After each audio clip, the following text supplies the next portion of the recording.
তোমরা যদি নিজের সন্তান স্ত্রীদেরকে বসে আরাম করতে থাকো, আল্লাহর দিন যদি ভুলুণ্ঠিত হয়ে যায়, আল্লাহর দিন যদি ধ্বংস করা হয়, তাহলে জেনে রাখো আল্লাহ তোমাদেরকে ধ্বংস করে তোমাদের পরিবর্তে অন্য জাতি সৃষ্টি করবেন এবং তাদেরকে আল্লাহ তাআলা দ্বীনের জন্য জিহাদ করার তৌফিক দিবেন।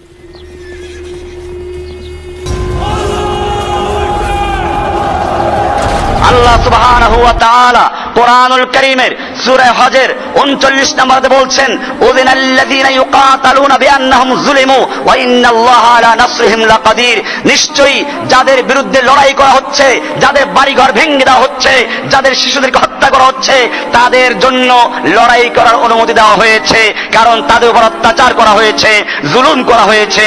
আল্লাহ তাআলা তারপরে বলছেন, ওয়া ইন্নাল্লাহা আলা নাসরিহিম লাকাদির। নিশ্চয় আল্লাহ তাআলা তাদেরকে সাহায্য করার জন্য ক্ষমতা রাখেন, আল্লাহ তাআলা তাদের সাহায্য করবেন। এরপরে আল্লাহ সুবহানাহু ওয়া তাআলা বলছেন সূরা বাকারার 190 নম্বর আয়াতে বলছেন, ওয়াকাতিলু ফি সাবিলিল্লাহিল্লাযীনা ইউকাতিলুনাকুম। ও মুসলিমরা, তোমরা কিতাল করো, লড়াই করো, যুদ্ধ করো ওই সমস্ত লোকদের বিরুদ্ধে, ইউকাতিলুনাকুম, যারা তোমাদের বিরুদ্ধে লড়াই করে, তোমাদের বিরুদ্ধে লড়াই করে পাকিস্তান, আফগানিস্তানে, তোমাদের বিরুদ্ধে লড়াই করছে ফিলিস্তিনে, তোমাদের বিরুদ্ধে লড়াই করছে ইরাকে, তোমাদের বিরুদ্ধে লড়াই করছে কাশ্মীরে, তোমাদের বিরুদ্ধে লড়াই করছে আরাকানে, বিশ্বের যে কোনো জায়গায় তোমাদের বিরুদ্ধে কুফাররা লড়াই করছে।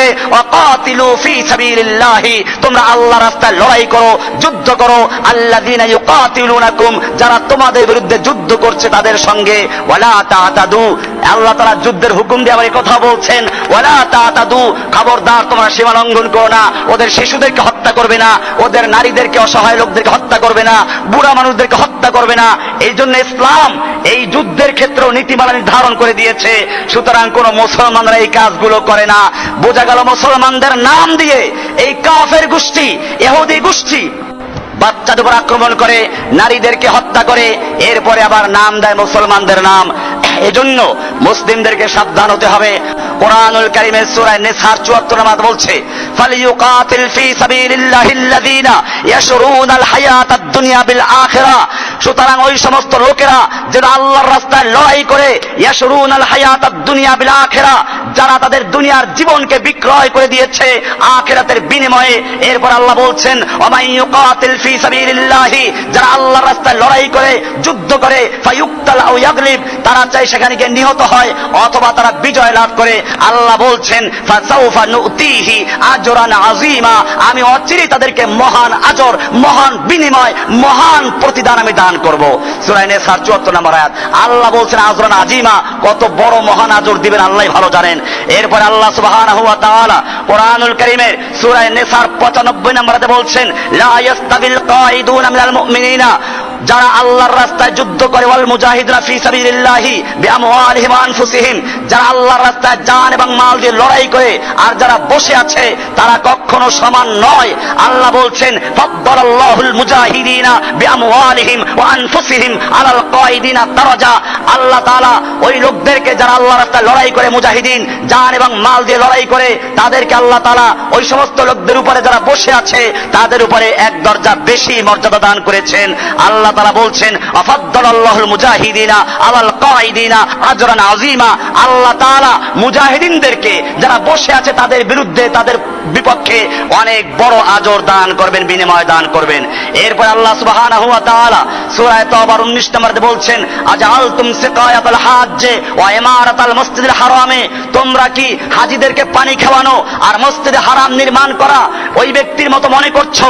কামান আমানা বিল্লাহি ওয়াল ইয়াউমিল আখির, যারা আল্লাহর উপর ঈমান এনেছে, পরকালে বিশ্বাস করেছে, এরপরে ওয়াজাহাদা ফি সাবিলিল্লাহি, আল্লাহর রাস্তায় জিহাদ করে, লা ইয়াস্তাবুন, আল্লাহ তাআলা বলছেন লা ইয়াস্তাবুন ইনদাল্লাহ, এই দুই প্রকারের লোক কখনো আল্লাহর কাছে সমান নয়। বরং যারা আল্লাহর রাস্তায় জিহাদ করে, লড়াই করে, আল্লাযীনা আমানু ওয়া হাজারু ওয়া জাহাদু ফি সাবিলিল্লাহি, নিশ্চয় যারা ঈমান এনেছে এবং যারা হিজরত করেছে এবং আল্লাহর রাস্তায় জান এবং মাল দিয়ে লড়াই করেছে, জাহাদু ফি সাবিলিল্লাহি বিআমওয়ালিহিম ওয়া আনফুসিহিম, আল্লাহর রাস্তায় জান এবং মাল দিয়ে লড়াই করছে আযামু দারাজাতান ইনদাল্লাহ, তারা আল্লাহর কাছে সবচেয়ে বড় মর্যাদার অধিকারী।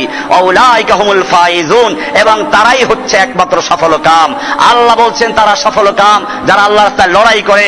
আল্লাহ বলছেন তারা যুদ্ধ করে, তারা সফলকাম। এরপরে আল্লাহ তাআলা বলছেন ইনফিরু খিফাফান ওয়া সিকালা ওয়া জাহিদু বিআমওয়ালিকুম ওয়া আনফুসিকুম ফি সাবিলিল্লাহি। সূরা তওবার 41 নম্বর আয়াতে আল্লাহ বলছেন ইনফিরু খিফাফান ওয়া সিকালা, তুমি হালকা হও, ভারী হও, বের হয়ে পড়ো, আল্লাহর রাস্তায় যুদ্ধ করার জন্য বেরিয়ে যাও। ওয়া জাহিদু বিআমওয়ালিকুম ওয়া আনফুসিকুম, তোমরা আল্লাহর রাস্তায় জান এবং মাল দিয়ে লড়াই করো। যালিকুম খায়রুল লাকুম, এটাই তোমাদের জন্য উত্তম। ইন কুনতুম তাআলামুন, যদি তোমরা বুঝো। এখানে বলা হয়েছে ইনফিরু খিফাফান ওয়া সিকালা, খিফাফান হালকা হও, সিকালান ভারী হও। খিফাফান তুমি যুবক হও, সিকালান তুমি বুড়ো হও। খিফাফান অস্ত্র থাকুক, সিকালান অস্ত্র না থাকুক, তুমি যে অবস্থায় থাকো, তোমার সৈন্য কম থাকুক, ওদের সৈন্য বেশি থাকুক, যে অবস্থায় তুমি থাকো, ইনফিরু খিফাফান ওয়া সিকালা, আল্লাহর রাস্তায় তোমরা বেরিয়ে পড়ো, হালকা হও, ভারী হও, সর্বাবস্থায় আল্লাহর রাস্তায় লড়াই করার জন্য বের হয়ে পড়ো। এরপরে আল্লাহ তাআলা বলছেন যারা আল্লাহর রাস্তায় লড়াই করে, যারা কাতার বন্দী হয়ে যুদ্ধ করে, আল্লাহ এদেরকে ভালোবাসেন। সূরা সফের 4 নম্বর আয়াতে বলছেন ইন্নাল্লাহা ইউহিব্বুল্লাযীনা ইউকাতিলুনা ফী সাবিলিহি সাফফান, নিশ্চয় আল্লাহ তাআলা ভালোবাসেন ওই সমস্ত লোকদেরকে যারা আল্লাহর রাস্তায় লড়াই করে, কাতার বন্দী হয়ে যারা যুদ্ধ করে, মারামারি করে, কিতাল করে, আল্লাহ তাদেরকে ভালোবাসেন। সাফফান, যারা কাতার বন্দী হয়ে যুদ্ধ করে, কান্নাহুম বুনিয়ানুম মারসুস, যেন তারা সীসা গলানো প্রাচীর। তারা সীসা গলানো লৌহ প্রাচীরের ন্যায় অটল থেকে, দৃঢ় থেকে, যারা কারো ভয় করে না, কারো চক্রাঙ্গানি, কারো অস্ত্রের ঝঞ্ঝানি, কারো সৈন্য, কারো ট্যাঙ্ক, কারো বিমান ইত্যাদিকে ভয় করে না, বরং তারা সীসা গলানো লৌহ প্রাচীরের ন্যায় যুদ্ধ করে। আল্লাহ সুবহানাহু ওয়া তাআলা সেই সমস্ত লোকদেরকে বেশি পছন্দ করেন, বেশি মহব্বত করেন। ভাইরা আমার, এরপরে আল্লাহ তাআলা বলছেন, আমাদেরকে ধিক্কার দিচ্ছেন, ইয়া আইয়ুহাল্লাযীনা আমানু মা লাকুম ইযা কিলা লাকুম ইনফিরু ফী সাবিলিল্লাহি ইসসাকালতুম ইলাল আরদে, হে ঈমানদারগণ, তোমাদের কি হয়েছে? তোমাদেরকে যখন বলা হয় আল্লাহর রাস্তায় যুদ্ধ করার জন্য বের হও, ইসসাকালতুম ইলাল আরদে, তোমরা জমিনের সাথে একেবারে জড়িয়ে ধরো, আঁকড়ে ধরো, উপর হয়ে জমিনকে ভালো করে ধরো, যেন কেউ টেনে হেঁচড়েও যুদ্ধের ময়দানে নিতে না পারে। ইসসাকালতুম ইলাল আরদে আরাদিতুম বিল হায়াতিদ দুনিয়া মিনাল আখিরাতে, তোমরা কি আখিরাতের পরিবর্তে দুনিয়ার জীবনটা নিয়ে সন্তুষ্ট হয়ে গেলে? ফামা মাতাউল হায়াতিদ দুনিয়া ফিল আখিরাতি ইল্লা কালিল, জেনে রাখো আখিরাতের তুলনায় দুনিয়ার জীবন সামান্য কিছু ছাড়া কিছুই নয়। এরপরে আল্লাহ বলছেন ইল্লা তানফিরু, জেনে রাখো তোমরা যদি আল্লাহর রাস্তায় যুদ্ধ করতে বের না হও, লড়াই না করো, ইউআযিবকুম আযাবান আলীমা, আল্লাহ তোমাদেরকে কষ্টদায়ক মর্মন্তুদ শাস্তি দিয়ে দুনিয়াতে বিদায় করবেন। এরপরে ওয়াস্তাবদিল কওমান গায়রাকুম, আল্লাহ তোমাদের পরিবর্তে অন্য আরেকটা জাতিকে সৃষ্টি করবেন, অন্য জাতিকে ইসলাম গ্রহণ করাবেন, তাদেরকে তোমাদের স্থলাভিষিক্ত করবেন। এরপরে জেনে রাখো ওয়ালা তাদুররুহু শাইআ, তোমরা আল্লাহর কোনো ক্ষতি করতে পারবে না।